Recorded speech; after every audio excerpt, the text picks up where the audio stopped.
biggest regret post-divorce. If I could go back knowing what I know now, I would never have downloaded a dating app or ever gotten on one. People will get on dating apps and spend massive amounts of time chatting, talking, and texting, basically just to do a job interview, only to find out you don't have chemistry and you wasted hours, months, and weeks getting to know someone. People don't really know how to set the correct boundaries on that, and that's a whole nother lesson. There's also not accountability because they are not your friend group, your church group, any kind of social group, so you can't even have that filter of knowing anything about their background, and they'll quickly ghost you.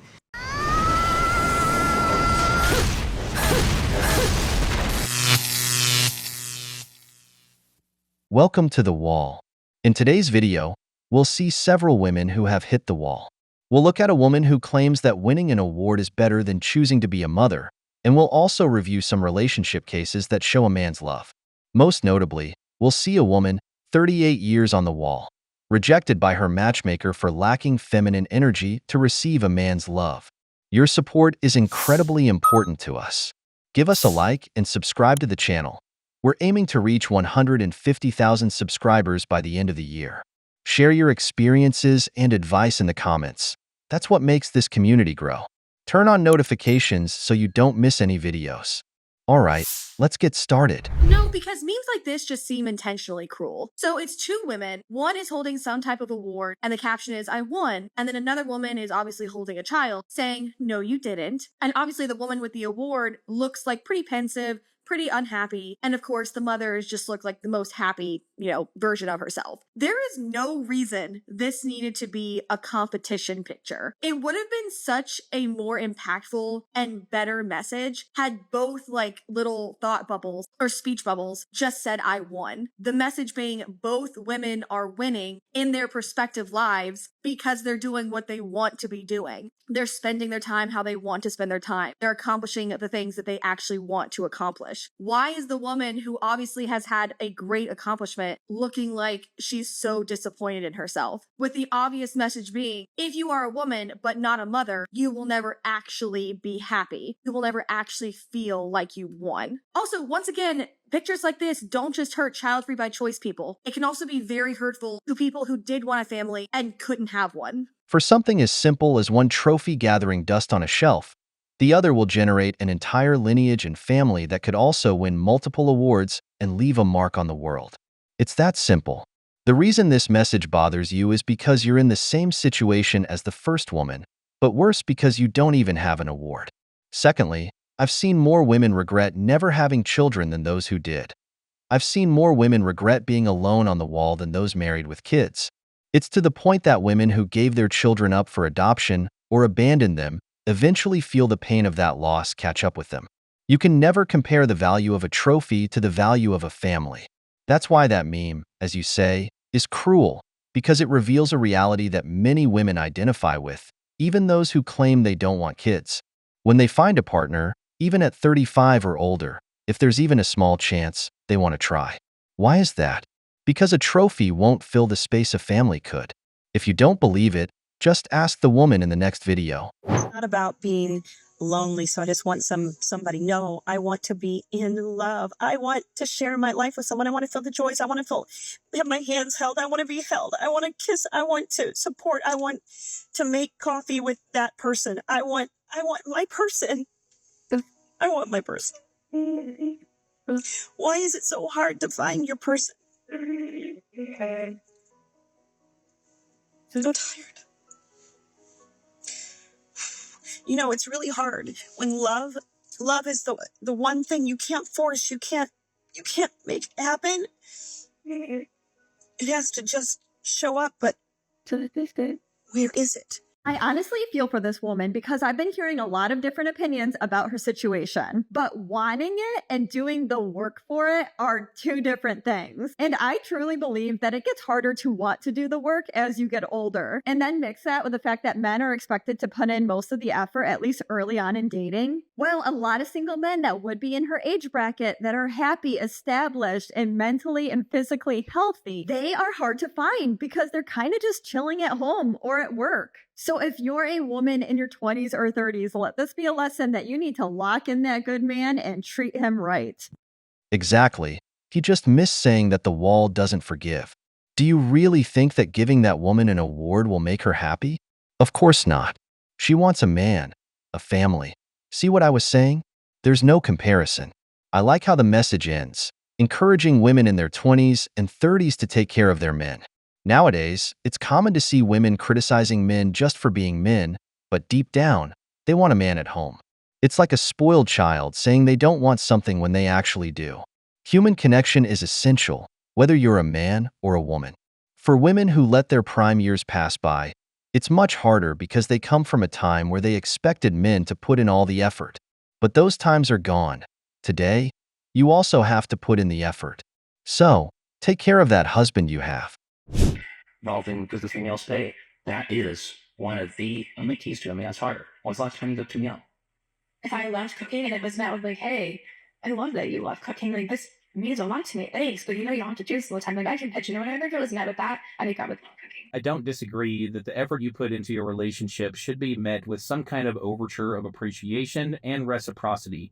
But it seems like what she's saying here is that she doesn't want to do things for her husband unless they're things that she already enjoys doing. But let's hear Katie's response. If you want to find out whether a man really loves you or not, all you have to do is ask him why he loves you. If the only things he can come up with are reason which you serve him, that man does not truly love you. Sure, he may like the way you make him feel, the things you do for him, and the convenience of having you around, but he does not love you as a person. Now, if you do this and you learn that you're only loved for your utility, now you know what it's like to be a man. We've reached a point where women are being treated the same way that they treat men in relationships, and it doesn't feel very good to them, and they don't like it. I've talked about red flags to look for in a potentially abusive partner before, and this is a red flag. Now, am I saying every man who only loves you for what you do for him and not for who you are as a person is going to be abusive? No. But I can guarantee you will not be treated the way you deserve to be treated in that relationship. Now, this is where the double standard really starts to rear its ugly head, because for years and years and years, men have been taught how to treat women but not what to expect from them, and women have been taught what to expect from men but not how to treat them. And now we're taking it a step further and saying that if men have expectations of their women, not only do they not love them, but they're also abusive, or at the very least, will not treat them right in the relationship. It would take some women literally days to list all of the expectations they have for their men. But as soon as their men say, hey, it'd be nice if he cooked for me every now and then, suddenly he's a narcissistic, abusive, misogynist piece of shit. Y'all remember this video that I stitched a couple of days ago? Complaining that your girlfriend wants you to do anything for her. Maybe just try doing nice things for her. Yeah, that sounds great, but that's a two-way street. Just like women expect their men to do nice things for them without them having to ask for it, it's not unreasonable, and it certainly isn't abusive for men to expect the same in return. A woman should learn how a man loves. Men are taught all our lives that if we aren't useful, we're worth nothing, because we all know that only children, animals, and women are loved unconditionally. Men are valued for what they can provide. This woman says, ask your man why he loves you. Maybe he'll give you an answer based on why you do things for him. But also ask him why he thinks you love him as a partner, and you'll see his answer will likely reflect how he believes he is useful to you, what he does for you. Men don't think in any other way because we've been taught to be of use. This contrasts with women who love more emotionally, based on how they feel. A man can love emotionally, but his response will always be grounded in reason and action. That's why you often won't hear men express emotional things. But if you're sick, in trouble, or lacking something, his actions will often be emotional, like caring for you, solving problems, helping you. These are emotional actions, but with the intention of being of some help, because men only think of how to be useful in some way to women. But she'll say a man doesn't love, because he responds in this way, claiming he's abusive, only to disguise the fact that she doesn't do anything for her.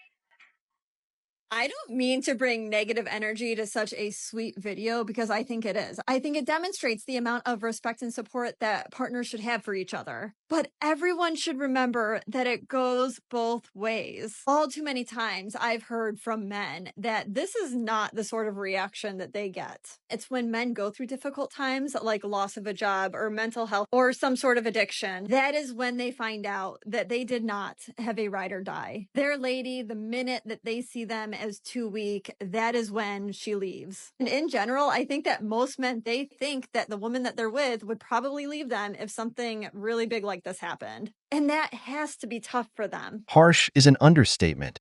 It's terrible, Many women say men don't show their emotional side, that men aren't emotional. The men who have shown emotion have often been mistreated, abandoned, or labeled as less of a man. Here's an example. A man's wife loses her job, and instead of arguing, he just gives her love and understanding. Like any masculine man, he says, "I'll take care of things, love. We'll get through this somehow." He understands he now has a heavier load, but doesn't pressure her because of it. Like any masculine man, he pushes forward. If the situation were reversed, if he lost his job due to something as simple as layoffs, it's quite likely she'd argue, blame him, and might not even last a month before leaving him. This happens often. I don't want to generalize. Not all women would react this way. The ones who truly love you stay. But because we know men are only loved for what they provide, many choose to leave him in his worst moments. And it doesn't always go to extremes. Sometimes, it's as small as opening up about something personal in a moment of weakness. You know what happens next? The first argument you have, she'll use that information as a weapon, stabbing you with it, hurting you with it. I was rejected by a matchmaker this week who wouldn't be able to work with me. Essentially, I spent $350 to meet with this woman, have her tell me I am not worthy of love as I am, but the fact that I need to change in order to be worthy of love and partnership. Which honestly, I think for that reason alone, she should have her matchmaking license taken away, because we shouldn't be pushing on these narratives that people are not worthy as they are. I find it hard to believe that her matchmaker actually told her that she's not worthy of love, because being worthy of love and being ready for a relationship are two different things, and it was probably the latter about which the matchmaker was trying to make a point. That I'm not ready for her type of services because I have too much work to do. My walls are too high, and I'm not ready for a long-term committed relationship at the right age of 38, where I've been in therapy for 10 plus years. She also said that she's too woo for me, which I can accept that. That's fine. However, I shouldn't need to be a woo type person to be worthy of love. She also said that I need to soften a little bit, and men like a softer woman. It sounds to me like the matchmaker was trying to explain to her that there is the type of woman that men generally want to date and marry, and then there's the type of woman that she is, and those two things are not the same. Now, instead of taking advantage of what could have been a teaching moment for her, she strawmans the matchmaker's criticism in order to justify denying accountability for the position that she finds herself in, and in order to avoid doing any type of introspection so that she can identify areas in which she needs to improve in order to be the type of woman a man will commit to. This is one of the most frustrating things for men with regard to dating, is that when women like this are compelled to self-reflect, they see it as a personal affront to their very existence and will label it as narcissistic abuse, all the while demanding that men change their preferences and even their biological inclinations regarding the women with whom they want to mate. Ladies, it's a whole lot easier to make a few adjustments in your own lives than to try and change an entire demographic. A wise saying goes that the definition of insanity is doing the same thing over and over, expecting different results. This woman is 38 years old, has hit the wall, and seems to be someone who goes to therapy to hear what she wants. She even went to a matchmaker who told her directly, "You don't have wife energy. You need to become more feminine." She didn't like that. The matchmaker probably thought, this is a lost cause, and decided to stop working with her, leaving her to keep crashing into the wall, because the wall doesn't forgive. Here is the definition of insanity. She's 38, has spent years trying to get a man and get married, but it hasn't worked the way she's doing things now, and therapy hasn't helped either. Why not make a change and accept the advice to adjust her personality a bit? Be softer for her man, connect with her feminine energy. But she thinks, and many women think this way too, that the man should do everything for her, while she just receives without giving anything back or doing anything for him. This is why it ends like this, alone, with a cat, hitting the wall, watching time slip by without budging. She never thinks, even for a moment, that if she did acts of service for her man, he would likely reciprocate with the same or more, because men are easy to make happy. It's simple. If you want to be treated like a queen, you first have to earn the respect of the king and show that you're worthy of his crown. Drizzle. We've reached the end of the video, but before we go, the questions are for you. Why do you think some women end up married while others remain single? Who do you think is happier, the woman who won an award or the one who has a child? If you enjoyed the video, make sure to give it a thumbs up, subscribe to the channel, and hit the notification bell. Your support means the world to us and motivates us to create more content. Stay tuned for the next exciting video from the wall.